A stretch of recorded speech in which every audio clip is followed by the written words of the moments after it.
Hey everyone! Today I want to share a story about family betrayal and the painful journey of choosing yourself. It's about the price we sometimes pay for loyalty and the hard truth that family isn't always what it seems. Meet Mia, a 30-year-old HVAC technician from Chicago. She's a hard-working, self-made woman who built her business from the ground up.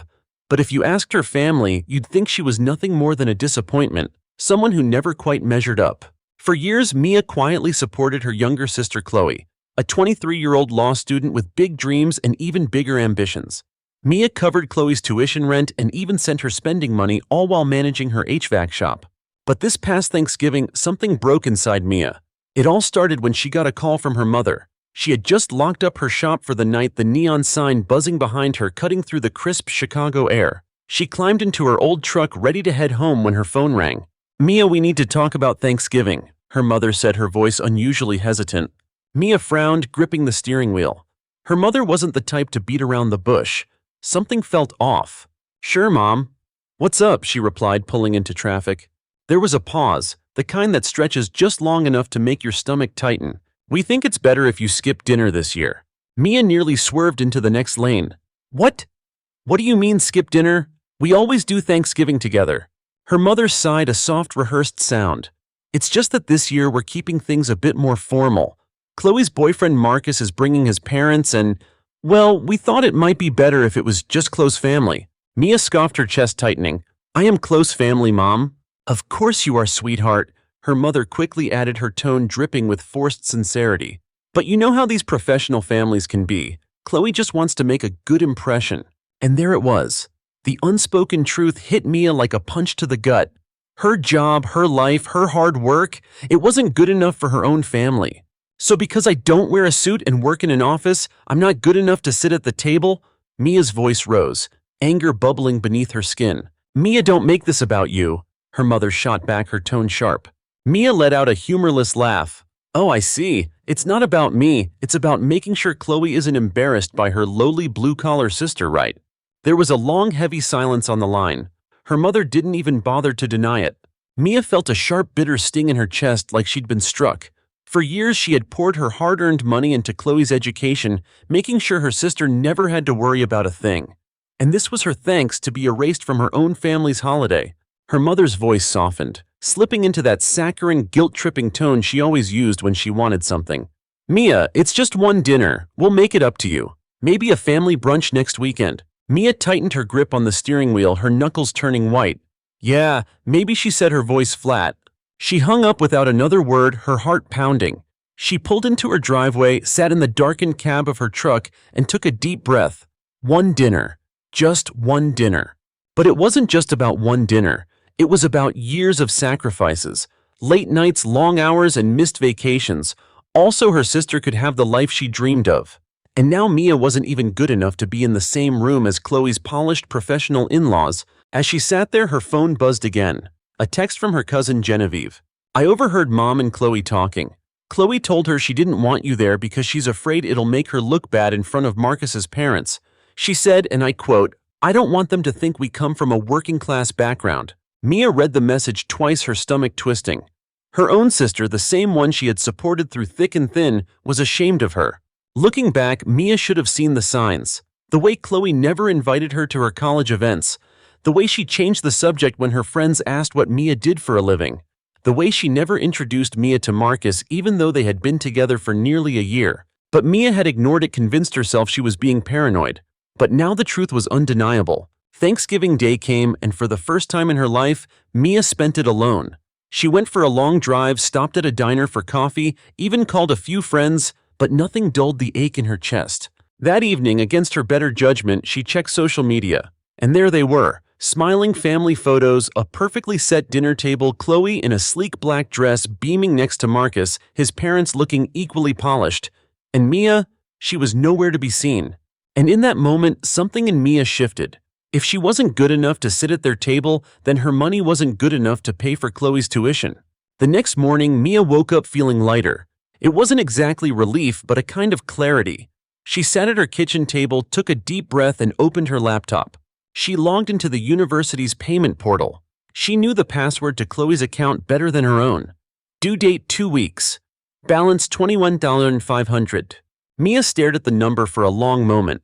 She had covered every single semester since Chloe started law school, never once hesitating. But this time her cursor moved to Remove Payment Method. A small pop-up appeared. Are you sure you want to remove this account as a payer? This action cannot be undone. Mia clicked yes without a second thought. She closed her laptop, took a slow sip of her coffee, and leaned back in her chair, her heart finally feeling a little lighter. For the first time in years, Mia had chosen herself. Mia closed her laptop and let out a long, steady breath. The air felt lighter, as if the weight of years of silent sacrifice had finally been lifted from her shoulders. She stood up, stretched, and glanced at the kitchen clock. It was still early, and the winter sun was just beginning to break through the clouds, casting a soft golden glow over her small kitchen. For the first time in a long while, Mia felt in control. She had taken back her power, cut off the financial lifeline that had tethered her to a family that only valued her when she was paying the bills. The following day, Mia's phone buzzed on the kitchen counter. She glanced at the screen. Her mother's name glowed like a warning. She hesitated for a moment, then picked up. "Mia, what did you do?" Her mother's voice was sharp like a blade slicing through the morning calm. Mia took a slow sip of her coffee before responding, her voice steady. "Good morning to you too, Mom. Don't play games with me," her mother snapped. "Chloe just called hysterical, saying you cut off her tuition payments. Tell me that's not true." Mia felt a flicker of satisfaction, but she kept her tone even. "Oh, it's true." There was a sharp intake of breath on the other end. "Mia, how could you be so cruel, after everything your sister has been through? You promised you'd support her through law school." Mia leaned back against the kitchen counter, feeling the cool marble against her skin. "No, Mom. I promised to help my sister, not someone who treats me like I'm disposable." Her mother's tone shifted, slipping into that familiar saccharine guilt-tripping mode. "Mia, she's just trying to make a good impression. She's young. She doesn't always think things through. She's 23, Mom. She's old enough to know exactly what she's doing." Silence stretched between them, thick and heavy. Mia could almost picture her mother standing in her pristine kitchen, jaw-tight fingers gripping the phone. "You're overreacting," her mother finally said. Her voice strained. "Family makes sacrifices for each other. That's just what we do." Mia felt a bitter laugh bubble up in her throat. Funny how family only means something when I'm the one giving. When it's my turn to expect a little basic respect, suddenly I'm the one being unreasonable. Her mother's tone turned cold. "Mia, you're being so dramatic." Mia tightened her grip on her coffee mug, the ceramic cool and solid in her hands. "No, Mom. I'm finally standing up for myself." Another long pause, then the inevitable. "You're really going to do this? You're really going to abandon your own sister over one mistake?" Mia felt a sharp sting in her chest, but she pushed it down. "This isn't just one mistake, Mom. This is a pattern. Years of being treated like I'm not good enough. Years of being erased, dismissed, taken for granted." Her mother's voice cracked, the anger bleeding through her carefully controlled tone. "We raised you better than this." Mia felt a flicker of pain, but she held her ground. "Then maybe you should have taught me to value myself as much as I valued my family." Without another word, she hung up her heart, pounding, the rush of adrenaline still coursing through her veins. She set her phone down on the counter and took a deep breath, staring at the steaming cup of coffee in her hand. The kitchen felt strangely quiet, the hum of the refrigerator suddenly loud in the stillness. For a moment, Mia wondered if she had gone too far, if she had crossed a line that couldn't be uncrossed. But then she remembered the look on Chloe's face the last time they saw each other. The way her sister had brushed her off, had looked through her like she was invisible. No, Mia thought she hadn't gone too far. If anything, she had waited too long to stand up for herself. The next few days were eerily quiet. No frantic calls from Chloe, no tearful messages from her mother. It was as if the entire family had collectively decided to freeze her out, to punish her with their silence. But Mia refused to break. She threw herself into her work, took on extra shifts, focused on her business. Her employees noticed the change. The way she moved with more purpose, the way her voice seemed a little stronger, her laugh a little louder. Then a few days later, the calls started coming. First her mother, then her father, then her aunt. All of them echoing the same refrain. How could she be so heartless, so cruel, so selfish? Mia ignored the voicemails, let the texts pile up. She didn't owe them an explanation. She didn't owe them anything. But then one evening, as she was closing up her shop, her phone buzzed again. It was her cousin Genevieve. "Hey!" Genevieve's voice crackled through the line, a mixture of hesitation and concern. "I just wanted to check on you. I know things have been tense. Mia felt a knot form in her throat, but she forced a smile into her voice. I'm fine, Jen, really. Genevieve hesitated, then sighed. I just thought you should know. Chloe's been posting some pretty pointed stuff online. A lot of family should always have your back kind of posts. She's making it sound like you just abandoned her out of the blue. Mia closed her eyes, feeling a familiar icy anger rise in her chest. She should have seen this coming. Of course, Chloe would try to control the narrative, paint herself as the innocent victim, the wrong sister. Thanks for letting me know, Mia said, her jaw tight. No problem, just take care of yourself, okay? Don't let them get to you. Mia hung up her heart, pounding the anger simmering just beneath the surface. She took a deep breath, forcing herself to stay calm. She wasn't going to let Chloe drag her back into the chaos. Because for the first time in a long time, Mia had finally chosen herself. And she wasn't about to back down now. The next morning, Mia woke up to a dozen missed calls and a string of angry texts. Chloe had clearly found out about the tuition cut. The first message was a simple "call me." The next few were less polite. How could you do this to me? I can't believe you would just cut me off without warning. Mia, if you don't fix this, I won't be able to enroll next semester. Mia set her phone down, exhaling slowly. She had expected this. Chloe wasn't the kind of person to accept consequences quietly. But Mia had no intention of backing down. Later that afternoon, as Mia was finishing up a repair job for a longtime client, her phone buzzed again. She glanced at the screen. This time it was Genevieve. Hey, I thought you should know. Chloe's been telling people you just cut her off out of nowhere. She's really leaning into the betrayed sister act. Mia felt her jaw tighten, but she forced herself to stay calm. Of course she is. Genevieve sighed. Yeah, she's posting all this vague, passive-aggressive stuff online. You know, the whole "some people only care about money and family should stick together" nonsense. She's definitely trying to control the narrative. Mia closed her eyes for a moment, letting the words sink in. She should have seen this coming. Chloe had always been good at spinning stories, at making herself the victim. Thanks for the heads up, Jen, I appreciate it. No problem, just don't let her get to you. You did the right thing. Mia hung up, her heart pounding. She took a deep breath, setting her phone down on the workbench. She wouldn't let Chloe pull her back into this toxic cycle. The next few days were a whirlwind of passive-aggressive social media posts and whispered family gossip. Chloe had clearly made it her mission to turn as many people against Mia as possible. Distant cousins, old family friends, even people Mia hadn't spoken to in years, started reaching out, their messages dripping with judgment and thinly veiled accusations. Mia, I can't believe you do this to your own sister. Family is family. Don't let a little argument tear you apart. You're really just going to abandon her like that? Mia ignored them all, her resolve hardening with each passing day.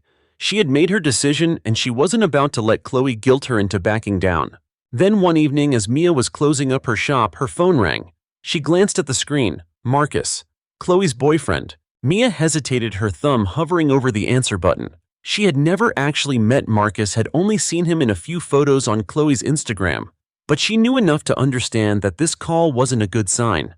She took a deep breath and hit accept. Hey Marcus, she said, trying to keep her tone neutral.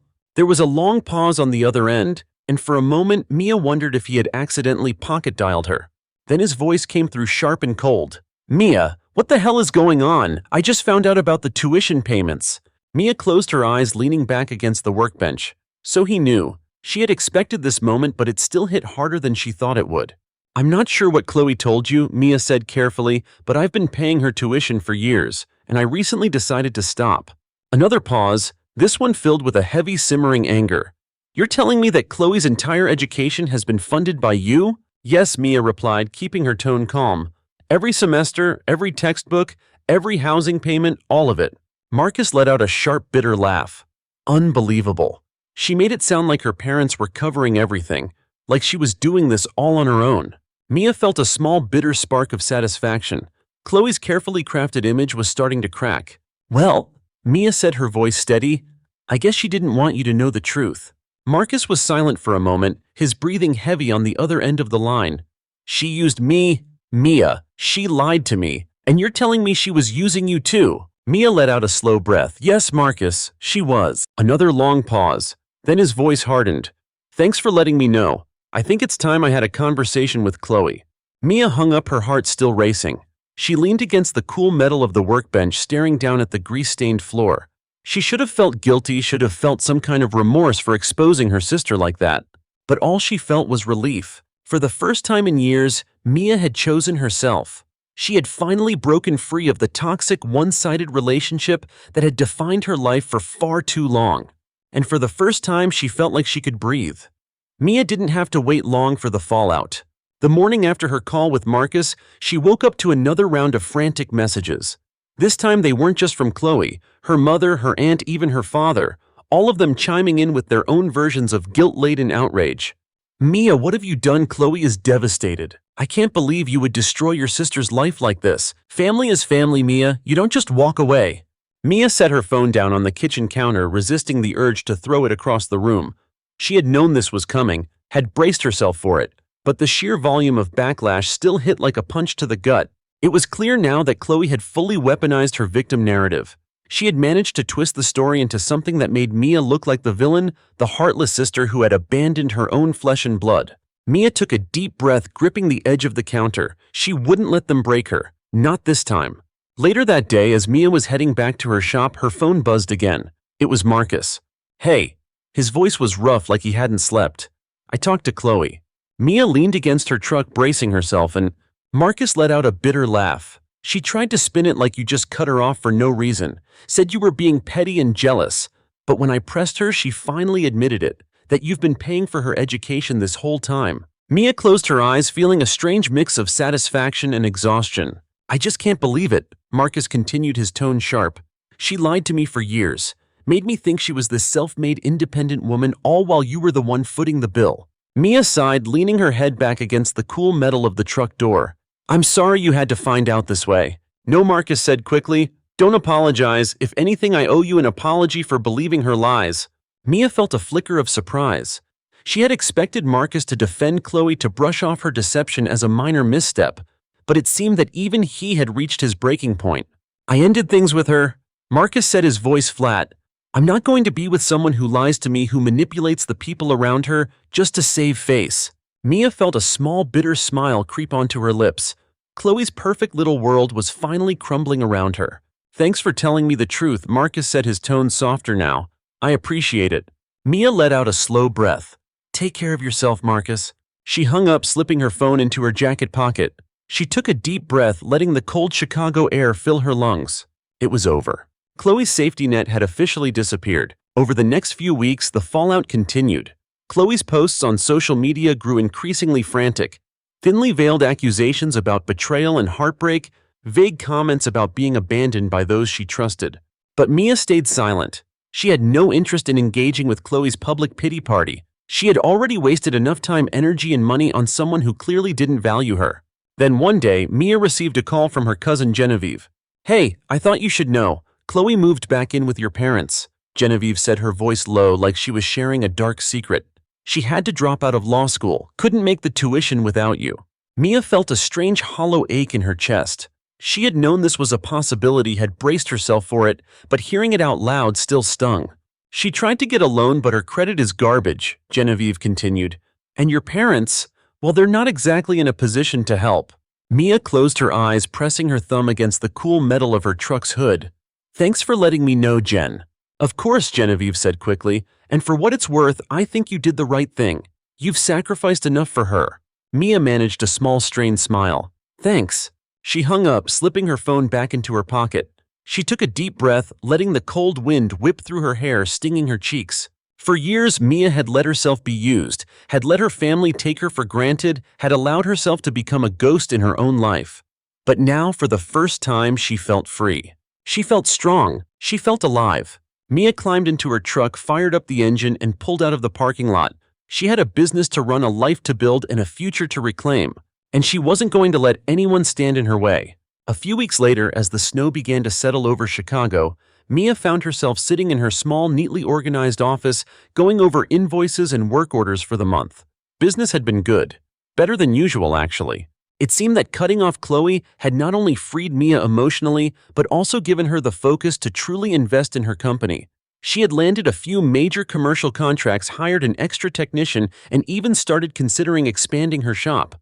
But despite the growth, the silence from her family still lingered in the back of her mind.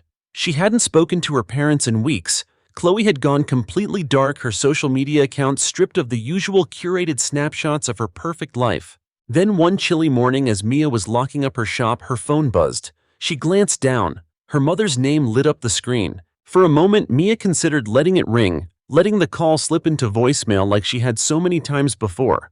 But something inside her shifted. Maybe it was the sense of finality, or perhaps just the curiosity of seeing how far her family would go to pull her back in. She took a deep breath and answered.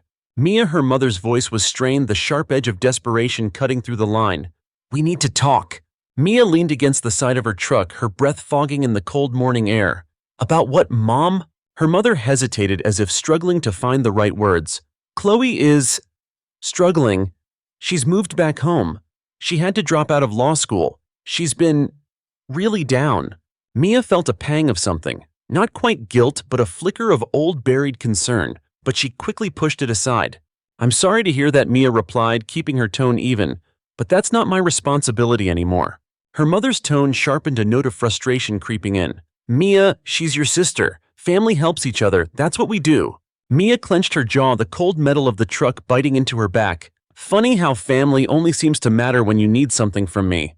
There was a long, tense silence on the line, and Mia could almost picture her mother standing in her spotless kitchen, fingers gripping the phone, her face twisted in a mixture of frustration and disbelief. "Mia," her mother finally said, her voice tight, "you're better than this. You were always the responsible one, the one we could count on." Mia felt a bitter laugh rise in her throat. "Yeah, I was.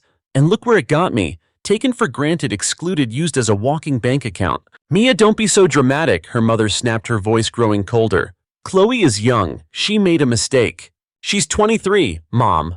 Mia shot back, her voice hardening. "Old enough to know exactly what she's doing. Old enough to face the consequences." Another long silence filled with the quiet crackle of the phone line. "You're really going to do this?" her mother whispered, her voice wavering.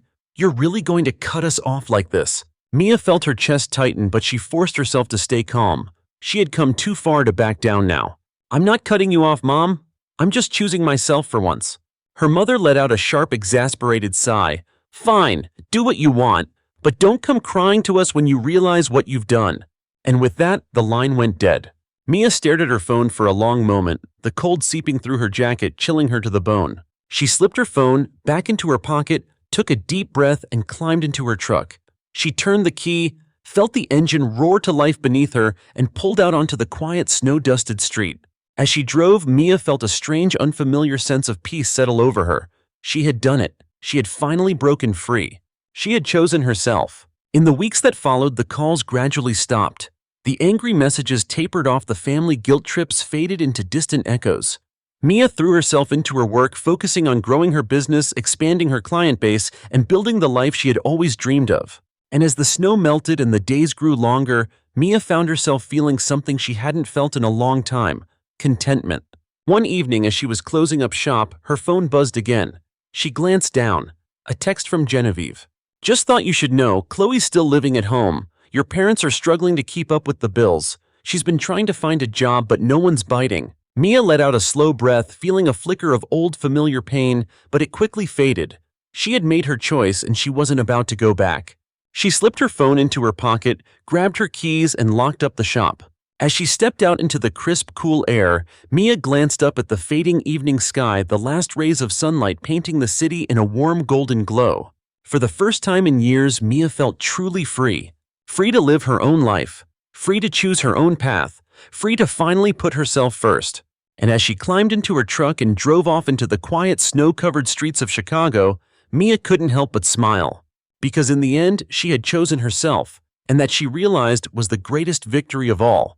Story 2. My mom didn't call to say hi. No, how have you been, or miss you. Just this: the money didn't come through. I stared at my phone. Then I said it calm, clear, final. There's no mistake. I canceled the transfers. Let's rewind. I used to wonder how life might have turned out if my dad hadn't died on that rainy morning in April. I was 6. He was flipping pancakes, his Sunday ritual, the kind with chocolate chip smiley faces. Mom was humming some cheesy love song. He called me over with his spatula. I remember running, giggling, socks slipping on the linoleum. Then he collapsed. Heart attack. Sudden. The kind they say takes people instantly. He was gone before the ambulance made it down our street. The house felt hollow after that. Within a year, Mom met Kevin at some grief support group. He was kind enough, soft-spoken, a high school guidance counselor with laugh lines and gentle eyes. By the time I was 7, he'd moved in. Married her the following spring. At first I tried to accept him. He wasn't my dad, but he cared. Then came the announcement, "You're going to be a big sister." I was 9 when Ben was born. That's when Mom shifted entirely. She quit her job, stopped attending my parent-teacher meetings, and started referring to herself as Ben's full-time emotional support system. When I'd ask why she hadn't packed my lunch again, she'd blink like she'd forgotten I existed. "Oh, sweetie," she'd say distractedly. "I had to take Ben to his swim class." Totally slipped her mind. I was her firstborn. Kevin tried to keep things balanced. He'd help with my homework, show up at my soccer games, drive me to early morning choir practice. But when he suggested Mom let Ben try t-ball to meet kids his age, she lost it. "He's not ready," she snapped. "You don't understand him like I do." That became her refrain. "You don't understand Ben." As I got older, it was less about being left out and more about being assigned the role of backup parent. I was 14 and doing my own laundry plus Ben's. He'd leave Legos and cereal bowls everywhere, and Mom would just glance my way. "Amy, be a sweetheart and clean up for your brother, would you?" Kevin protested. "He needs to learn to clean up after himself." Mom broke down crying, accused him of favoritism. "You love Amy more than your own son." He backed off, not because he agreed, but because he was tired. I saw it in his face. In high school, I threw myself into academics and extracurriculars. Debate team, student council, part-time job at the bookstore, anything to stay busy and away from home.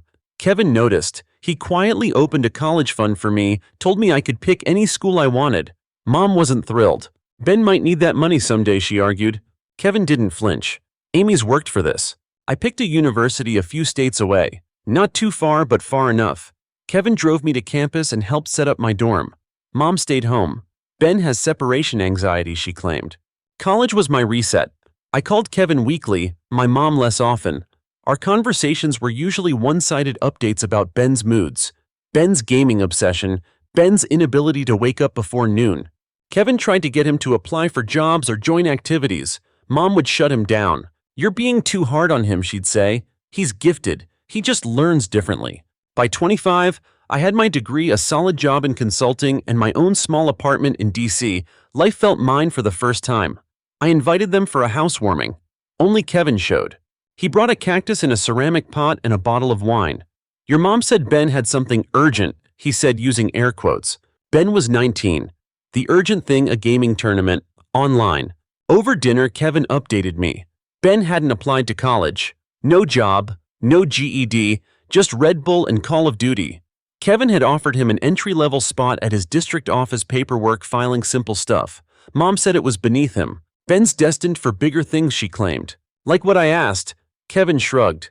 "That's the million-dollar question." He looked tired, so tired. 2 years later, Kevin died. Stroke. Unexpected. He was 58. The funeral was small and bleak. Mom sobbed louder than anyone clinging to Ben. I stayed quiet watching. Ben showed up in ripped jeans and a hoodie. "Grief hits people differently," Mom said, shielding him from judgment. She sold Kevin's car, then his tools. Then she called me. "Can you come home?" The house was falling apart. Weeds in the yard, shutters dangling off hinges. The once clean living room smelled like old socks and dust. She looked older, frail. "We're out of money," she said. "Ben's trying to find a job, but it's hard." She asked for $500 a month. That was almost a quarter of my take-home pay, but I said yes. I wish I hadn't. For a while I kept telling myself I was doing the right thing. $1,500 a month was steep, but hey, family's family, right? I cut back on takeout, delayed upgrading my car, postponed a trip to Portugal I'd been dreaming about for 2 years. Also, Mom and Ben could keep the lights on supposedly. Every visit home made me question my decision. The house looked worse each time, dishes stacked up, bathroom mirror cracked, paint peeling on the banister, but the real punch to the gut, Ben sitting in the same spot on the couch, controller in hand, eyes bloodshot from who knows how many hours of gaming. I asked him once just casually if he'd found any leads on jobs. He didn't even pause the game. Just said, "Mind your business, Amy." Charming. Mom made excuses like clockwork. "He's sensitive. The market's tough." Tech companies are rebranding right now, and my personal favorite, "He's not a morning person." Cool. So we're rewriting the laws of adulthood now. One weekend, I used my holiday bonus to patch up the water-stained ceiling and replace a broken window in the kitchen. The contractor called me after the job. Are you sure the son doesn't want to help out around here? He watched us work for 6 hours and didn't lift a finger. I wasn't shocked. Then, like a cherry on top of a moldy sundae, I walked into the living room one visit and found a stranger camped out on the couch. Pink acrylic nails, lashes like ceiling fans, crop top that looked a size too small. She didn't even look up from her phone. Hi, I asked. Ben came out of his cave and waved like this was a normal Tuesday. Amy, this is Savannah, my fiancé. She's living here now. My brain short-circuited for a second. Fiancé? Yeah. She's great, he said, sliding an arm around her like we were at a rom-com meet-cute instead of a grown man freeloading off his sister's paycheck. Savannah popped a gum bubble and said, "Hey!" I think a part of my soul died right there. I pulled Mom aside, fully expecting at least some sanity. Nope, she was glowing like it was prom night. Isn't she lovely? Ben's finally found someone who understands him. I choked on air. Mom, they're living here rent-free. I'm paying the bills. She just drank my oat milk and ate the cookies I brought for you. Mom waved it off. They're young. They need support. Support. Savannah had turned the guest room into a TikTok set. Still, I said nothing. Just went home, gritted my teeth, and kept sending the money. Until the day everything snapped. It was late March, still gray and wet outside. I stopped by unannounced with groceries. The house was a wreck. Takeout containers everywhere. Savannah on the couch, feet up, scrolling through Instagram like a zombie. I asked very politely if she could maybe do a load of dishes. She looked at me with this smirk and said, "This isn't your house." Excuse me. She shrugged. Ben owns it now. Your mom transferred everything over. There's a will and everything. I felt like someone had pulled the floor out from under me. I marched to the kitchen and confronted Mom. She was clipping coupons she'd never use, acting like we were discussing the weather. Is it true? I asked. Did you put the house in Ben's name? She didn't answer right away. Just kept organizing her coupons like they were stocks. Then she looked up and said flat as a board, "Yes." But why? Her face tightened. Because he needs it more. You're fine. You've always been fine. I'm fine because I worked for it, I said, barely keeping my voice level. I've been sending you money for over a year. Ben hasn't worked a day in his life. Don't speak about your brother that way, she snapped. You don't understand him. You never have. I laughed. Not because it was funny, because it was so familiar, like some twisted rerun of my childhood. You know what's wild, I said. I've spent my whole life trying to earn your love. And now finally I get it. There's nothing to earn. You made your choice. She didn't respond. So I walked. Past Savannah's blank stare, past the crusted-over pizza boxes, past the hallway where I used to hang my report cards, out the front door. I got in my car, hands shaking, and drove away for the last time. When I got home, I opened my banking app and canceled the automatic payment. No email, no explanation, just silence. It took less than a month. Mom called exactly 30 days after I canceled the transfers. No greeting, no pleasantries. Just the money didn't come through. I sat at my kitchen table, coffee in hand, already knowing this call would come. There's no mistake, I said. I stopped sending it. Dead silence. Then rage. You what? After everything I've done for you, after all the sacrifices. I stared at the ceiling for a second, steadying my breath. Then I said, "What sacrifices, Mom? You mean choosing Ben every time, letting me raise myself, watching me pay your bills while you handed him the deed to my childhood home? That's different," she snapped. "You're ungrateful." No, I'm finally done being used. She launched into a full tirade. Said I was selfish, that Ben and Savannah were planning a trip to Cancun and now it was ruined, that I was sabotaging their future. I laughed. Ben needs a vacation. From what, gaming for 12 hours a day, drinking my imported beer, playing house while I foot the bill. You heartless little... Goodbye, Mom. And I hung up. Blocked her number. Blocked Ben's too. He texted later something like, "You're breaking this family apart." I didn't reply. I didn't need to. For the first time in years, I had peace. No guilt gnawing at my conscience. No anxiety every time my phone buzzed. No more watching my hard-earned money disappear into a house I wasn't welcome in. And I didn't feel bad. I felt free. The $1 $500 a month. I opened a new savings account and funneled every cent into it. I called it my Freedom Fund. In 6 months, I had enough for a down payment on a townhouse, nothing huge but all mine. I bought a plant for every room, got a shelf just for secondhand books, picked curtains that reminded me of my dorm room back in college, light, airy, full of possibility. I'd come home from work, kick off my shoes, make a cup of tea, and just sit. In silence. No shouting, no secondhand anger, no guilt. A few months later, I got a friend request from Savannah on Instagram. I laughed out loud, didn't even open it, just blocked and moved on. I don't know what happened to them after that. Maybe they finally realized Ben had to grow up. Maybe they found some new target to lean on. Maybe the house fell apart like everything else. It doesn't matter. That chapter's closed. I see it now so clearly. I spent most of my life begging for scraps of approval, trying to earn something that was never offered freely. But I also see this. Kevin loved me. He saw me. He showed up when no one else did.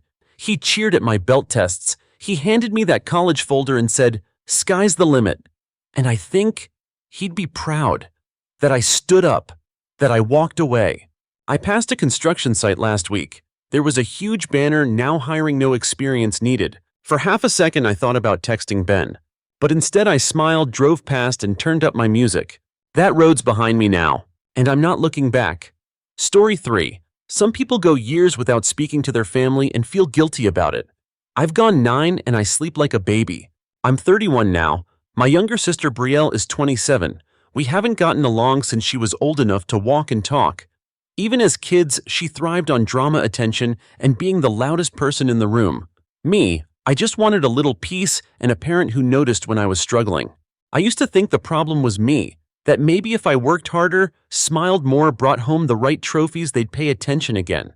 But the truth is, once Brielle was born, I stopped being their priority. I was the golden child for 5 minutes, then she showed up and it was like I'd never existed. By the time I was in high school, the pattern was impossible to ignore. No matter what I achieved, athletics, theater, top grades, somehow it always got overshadowed. Like the time I won a statewide art competition and Brielle accidentally broke her wrist the same day. Suddenly, I was background noise. The breaking point came on my 18th birthday. I remember this vividly. There was music cake, a bunch of my friends over, and then we got a call from the police. Brielle, 14, at the time had been caught drinking at some house party. Her friends scattered when the cops arrived. She got busted alone. When they brought her home, my dad, a cop himself, just gave her a half-hearted lecture. No grounding, no apology, no responsibility. And my party forgotten, classic. Years later, at 22, I landed my first full-time job at a firm I'd been gunning for since college. I came home to share the news and found Brielle in the kitchen with her then-boyfriend, proudly announcing their engagement. She was 18. The timing wasn't accidental. She hijacked that moment because she couldn't stand me having it. That night, I finally snapped. I argued with her with my parents and walked out. That was the last real conversation I had with any of them. They reached out over the years. I didn't respond. I didn't block them, but I made it clear I wasn't interested in pretending we were close. As for Brielle, I don't think she ever tried. I built my own life. Slowly, quietly. I started my own design business, stayed focused, and avoided the family circus. After years of grinding, I moved out of my tiny apartment and bought my first house, a charming 2-story just outside the city. It was a big moment for me, a sign that all the late nights and secondhand furniture and skipped vacations were worth it. Only a few relatives knew where I lived. I asked them not to share my address, especially not with my parents or Brielle. But of course someone did. Last week, 6 days ago exactly, I was getting ready to head to a friend's birthday party. Dressed up, keys in hand, I opened my front door and froze. There was spray paint all over the front of my house. Huge red angry words, slurs, insults, hateful garbage scrawled across the walls and windows like some kind of twisted art piece. For a moment, I couldn't move. I just stood there trying to make sense of it.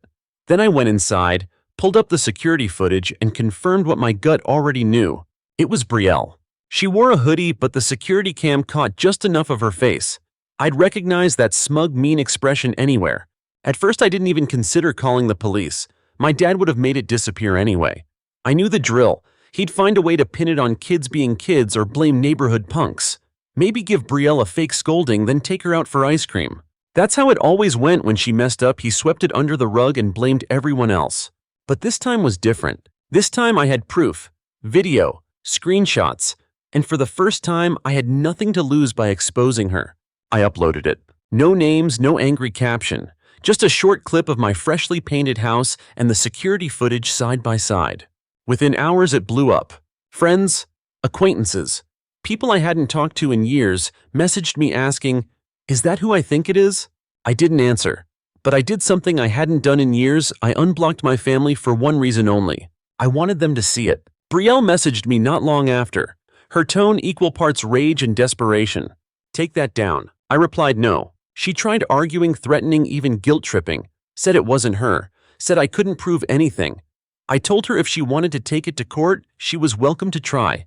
The ball was in her court and the evidence was on my camera. Suddenly she went quiet. Then a few days later she reached out again. Her tone had changed. I'll pay for the damage, she said. Let's just talk. But this wasn't about the paint. I told her I didn't want money. I wanted her to admit what she did, publicly. If she could humiliate me in broad daylight, she could apologize in it too. She refused. Said a public apology would ruin her reputation, cost her clients, though no one seems to know what business she's even in anymore. Still, I held my line, admit what you did, in writing, in public, or the post stays up. She declined. And that's when my dad called. So, my dad called. First time I'd heard his voice in almost a decade, and somehow he still sounded like I owed him something. Avery, he said, stern, sharp, like I was on duty. That post of yours is doing damage. You need to take it down. No hello, no concern, no question about how I was doing. Just straight into it. I didn't raise my voice, didn't even sigh.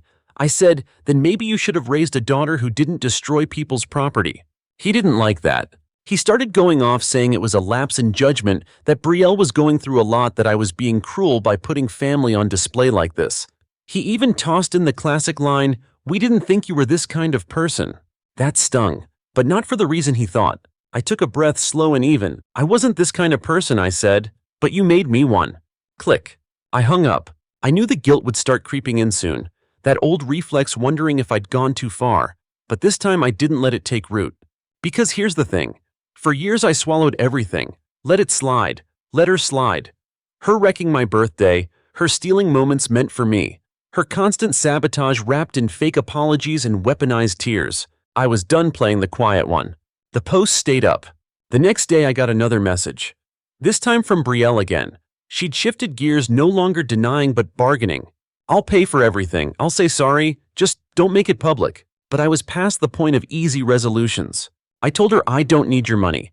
I don't want a half-hearted sorry behind closed doors. You made a public mess.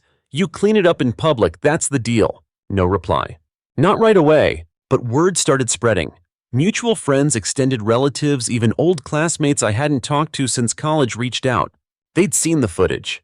They knew it was her. And they supported me. One of our cousins messaged, "She's always been like this. It's about time someone called her out." Another one said, "Honestly, long overdue. You handled it better than I would have." And for the first time in years, I felt seen. Meanwhile, Brielle was unraveling. Not publicly, no, she was still trying to save face, but the pressure was getting to her. Rumor was she'd recently tried to start a freelance interior design thing. All image, no real experience. A few clients, nothing stable. She didn't want this video floating around. Didn't want people connecting her name to a petty act of vandalism. Too late. Then things got worse for her. She sent over a formal settlement offer, had her lawyer draft some boilerplate nonsense, cover the cost of repairs, sign an NDA, take the post down immediately, to avoid unnecessary escalation. It made me laugh. I responded with a single sentence, no apology, no takedown. A day later they showed up, at my house. My parents, my uncle, a lawyer in tow, all of them standing in my front yard like they were staging some kind of intervention. I didn't panic. I opened the door, invited them in, and let them talk. They begged, threatened, guilt-tripped. My mother even cried. They tried every angle, said I was ruining Brielle's future, said I was tarnishing the family name, said I was too proud to forgive. I stayed quiet. Then my dad slammed his fist on my coffee table, shouted that I was acting like a stranger. And in that moment I realized something.